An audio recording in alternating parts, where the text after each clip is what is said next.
मनोज यादव, मैं रत्नाकर सिंह के पास जाऊं उससे पहले एक सवाल, छोटा सा उत्तर। जंतर मंतर पर समाजवादी पार्टी के अखिलेश जी को, डिंपल जी को छोड़कर सारे सांसद गए थे। कुछ तो सस्ता लो, सब बढ़िया लो, इसमें क्या खास बात है? थोड़े में ज्यादा स्वाद, यही तो है इसकी खास बात। प्रायोजक हैं cancer healer center, a new beginning. Akhilesh ji का ही निर्देश था कि सारे लोग जाओ वहां। धर्मेंद्र यादव लीड कर रहे थे। धर्मेंद्र यादव ने माइक से कहा था कि हम खून बहा देंगे सड़कों पर आपके लिए। और कांग्रेस वाले जब बोलने आए इमरान मसूद, तो उनने कहा इनसे आगे रहें, तो उनने डबल इंजन की सरकार बता दी, तो उनने कहा हम खून भी बहाएंगे, कुर्बानी भी देंगे। सपा से डबल कर दिया था। मैं समझना ही चाह रहा हूं कि परसों से क्या आंदोलन होगा उत्तर प्रदेश में। देश को छोड़ भी दें हम, उत्तर प्रदेश में मुसलमानों के साथ खड़े होकर कौन सा आंदोलन हो सकता है, क्या स्थिति हो सकती है? क्योंकि वचन है जी, बिल्कुल वचन है। समाजवादी पार्टी अपने वचन से कब पीछे रही? हमने तो संवैधानिक दायरे में रह के सब कुछ किया है। किसी को डरे हैं क्या कभी? अरे जब हमने कार सेवकों को और जो आताताई गए थे उनको तो डरा नहीं। इस देश के तमाम सारे नेताओं, प्रधानमंत्रियों ने हमको डराने की कोशिश की, हम तो डरे नहीं। हम तो संवैधानिक दायरे में रह के जो आंदोलन है, जो हमारी लोगों के अधिकार की रक्षा, उसकी लड़ाई लड़ेंगे। और परसों की बात क्यों करते हैं? आज शाम को ही वोटिंग से पहले सदन में हमारा उत्तर, हमारे नेता का उत्तर मिल चुका है कि हम इसके खिलाफ थे, हैं और रहेंगे, और हम इसके वोटिंग में भी विरोध करेंगे और इस बिल का भी विरोध कर रहे हैं। ठीक है मनोज यादव, ठीक, जवाब आप के त्रिपाठी से पूछिए। ठीक मनोज यादव, अभी रुकना होगा। रत्नाकर जी के पास जाऊं। एक बात और भी इसमें निकल के सामने आ रही है मौलाना साहब, आपके लिए समझने की बहुत जरूरी है। ये हिंदुस्तान का मुसलमान नेता, तंजीमों के सदर, खेल में शामिल लोग और सामान्य मुसलमान भी मान लीजिए, उसमें रज्जाक भी, वो चार इधर के चेहरे देखेंगे और चार इधर के चेहरों को भी तराजू में रखे हुए हैं। राहुल गांधी, अखिलेश यादव, तेजस्वी यादव, ममता बनर्जी, स्टालिन, 5। क्या जिन ने जंतर मंतर पर आके ये कहा कि खून बहा देंगे, सड़कें लाल कर देंगे, जान दे देंगे, लेकिन बिल नहीं आने देंगे, मुसलमान उनसे भी तो पूछेगा ना मौलाना साहब? नहीं पूछेगा। ऐसा तो नहीं कि केवल नीतीश, नायडू, चिराग और जयंत को सजा देगा। बड़ा प्रश्न है मौलाना साहब। नहीं, और बहुत लंबे समय से कोई बड़ा आंदोलन भी नहीं हुआ देश में। खैर, रत्नाकर जी, आपने फिल्म से पहले फिल्म का सस्पेंस क्यों खत्म कर दिया? यह सस्पेंस कल ही खत्म हो गया था जब व्हिप जारी किया था बीजेडी ने, टीडीपी ने और जेडीयू ने, और चिराग की पार्टी और जयंत की पार्टी ने। और आज लोकसभा में सारे दलों के वक्ता बोले तो बात और साफ हो गई। अब इसमें थ्रिल तो खत्म हो गया, सस्पेंस नहीं। अब आपके इन 4 सहयोगियों को कहा जा रहा है कि देश का मुसलमान सबक सिखाएगा। रत्नाकर जी। जी अमिताभ जी, देखिए, आपने शुरुआती स्टेटमेंट में कहा कि जब परिणाम तय हो जाता है तो रोमांच खत्म हो जाता है, और रोमांचक बनाने के लिए ये सारे विपक्षी दलों ने तो बहुत प्रयास किया। बहुत जा के जो वहां पे नारे लगाए दिल्ली में कि हम खून बहा देंगे, हम कुर्बानी दे देंगे। ये मौलाना जी अभी 2 दिन पहले मेरे साथ आप ही के चैनल पे डिबेट थे कि हम जेल भर देंगे, सड़कों पे उतर जाएंगे, ये कर देंगे, वो कर देंगे। आज इनके मुंह से जरा भी कुछ नहीं निकला। और मैंने आपको भी कहा था कि ये मोदी जी का मजबूत जोड़ है, ये टूटेगा नहीं। और मोदी जी हैं तो इस तरह के जनहित के बिल्स जो है वह जरूर पास होंगे, और मोदी जी है तो मुमकिन भी है, ये मैंने कहा। रोमांच तो इन्होंने खत्म कर दिया। अभी रोमांच में अभी कोई कुछ बचा ही नहीं है। खून बहा देंगे वाला स्टोरी भी अगर ये कहेंगे तो पब्लिक हंसेगी इनके ऊपर। देखिए, ये लोग अभी कुछ दिन पहले भी जेडीयू है चाहे टीडीपी है, उन नेताओं के ऊपर किस तरह से ईद में इफ्तार पार्टी में नहीं जाने के लिए भी किस तरह से घोषणाएं कर रहे थे, फतवा जारी कर रहे थे, नहीं जाइए। हुआ क्या? सारे लोग गए, ईदी दिए, एक दूसरे से गले मिले, वहां पे सेवैयां खाए, फ्रूट्स खाए, सब लोग खाए। मेरे कहने का मतलब तात्पर्य यही है कि ये जो कहते हैं कि मुसलमान नाराज हो जाएगा, इनको वोट नहीं देगा, ये कितने प्रतिशत मुसलमानों के ठेकेदार हैं ये बता दे। अरे उन मुसलमानों को, पसमानदा मुसलमानों को, जिनको उनको हक नहीं मिलता था, उनको अभी हक मिलने लगेगा। तो ये तो जैसे पहले भी आज भी सुना ना आपने, संसदीय कार्य मंत्री ने कहा कि आपने सीए में झूठ फैलाने का काम किया था, आज आपको शर्म, आज झूठ का पर्दा खुल गया, आपको माफी मांगनी चाहिए थी सदन में।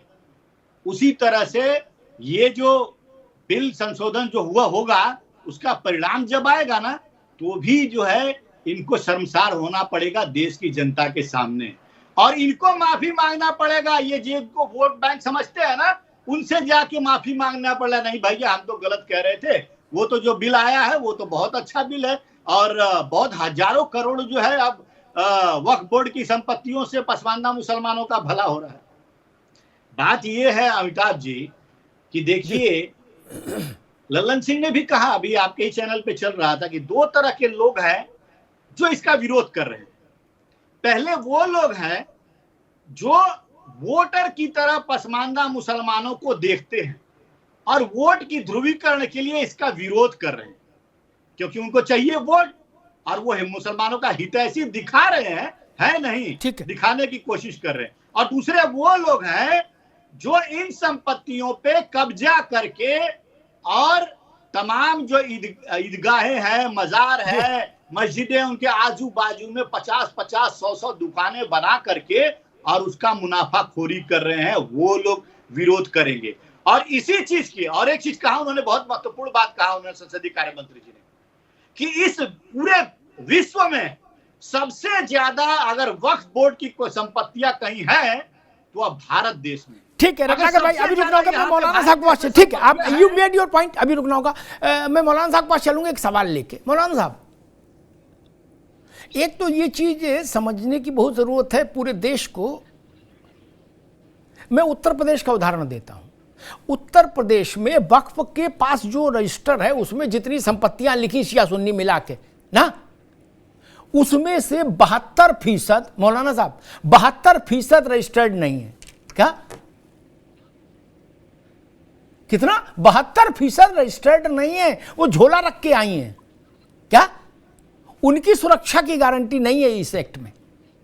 ये क्लियर हो जाना चाहिए, ने बाद में फिर लगे कि भाई ले ये क्या हो गया। इसलिए मैंने कहा ये बात आ जाए। जेपीसी को जो यूपी गवर्नमेंट ने लिस्ट सौंपी थी, उसमें इस बात का उल्लेख था कि 72% प्रॉपर्टी ऐसी हैं जो राजस्व के अभिलेख में वक्फ के प्रॉपर्टी के तौर पर दर्ज नहीं है। एक दूसरा कि अब देश का मुसलमान कांग्रेस और इंडिया अलायंस के बाकी सहयोगी दलों से क्या चाहता है मौलाना साहब? कानून तो लगभग बन गया, समझ लो, मान के चलो।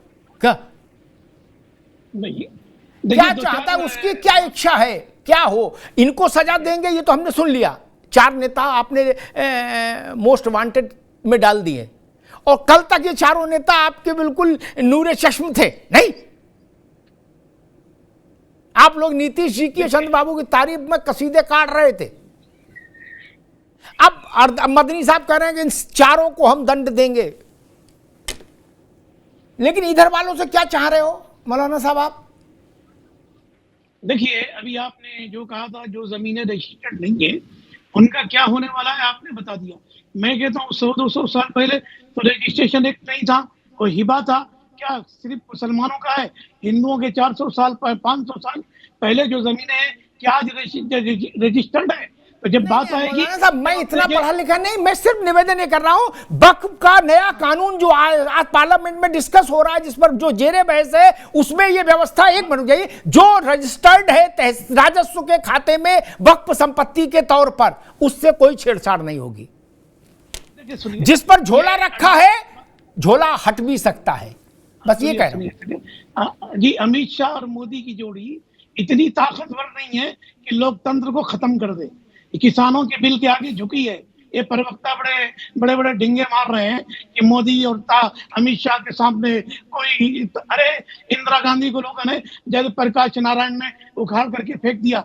जब आंधियां जलती है तो बड़े बड़े तानाशाह को लोग उखाड़ फेंकेंगे। आंधी चलेगी मौलाना साहब, आंधी चलेगी कब से? बिल्कुल चलेगी। कब से चलेगी? पहले ये देखिए, बिल पास हो जाने दीजिए। मुसलमान किसी के भरोसे पर नहीं है। इस देश का संविधान है, हम अपनी लड़ाई लड़ेंगे। रहा सवाल कि कौन खड़ा होगा कौन नहीं खड़ा होगा, जब मुसलमानों के घर गिराए जा रहे थे तो समाजवादी पार्टी खड़ी नहीं हुई योगी के बिल्डोजर के सामने। हमें किसी से उम्मीद नहीं है। राहुल गांधी ने तेलंगाना में सरकार चल रही, आज एक माइनॉरिटी का मिनिस्टर नहीं है। हम किसी पर उम्मीद लगाए नहीं बैठे।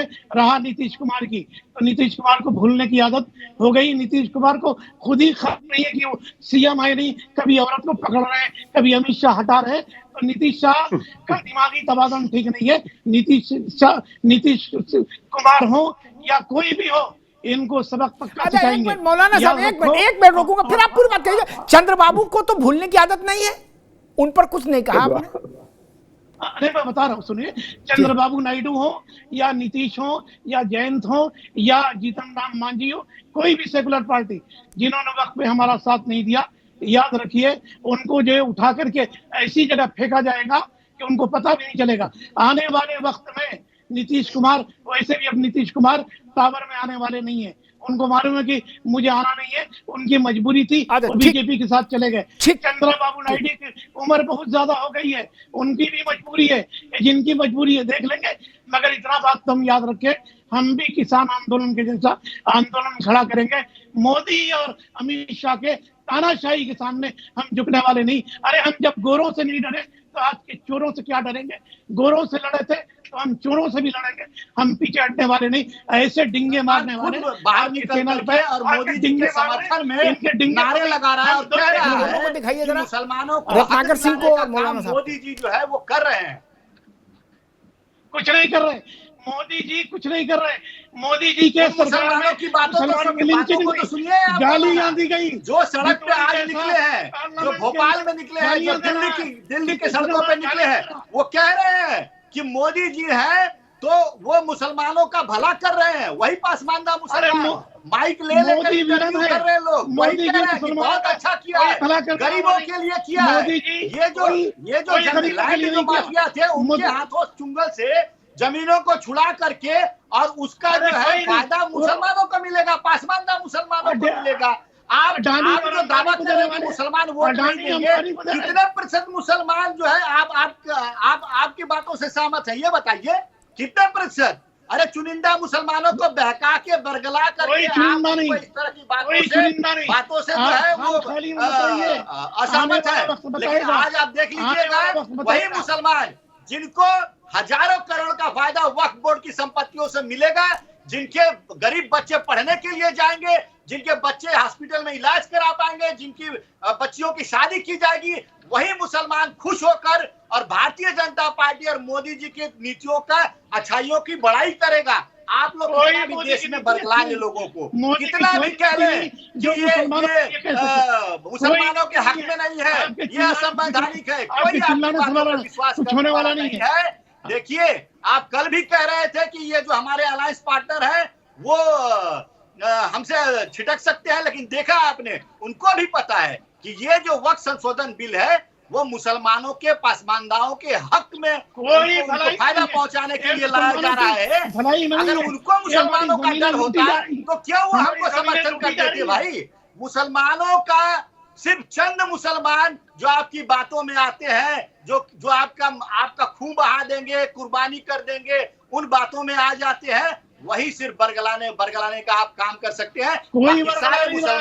बाकी सारे मुसलमान दोनों मित्रों को रोकूंगा, रत्नाकर भाई को भी रोकूंगा, मौलाना साहब आपको भी रोकूंगा।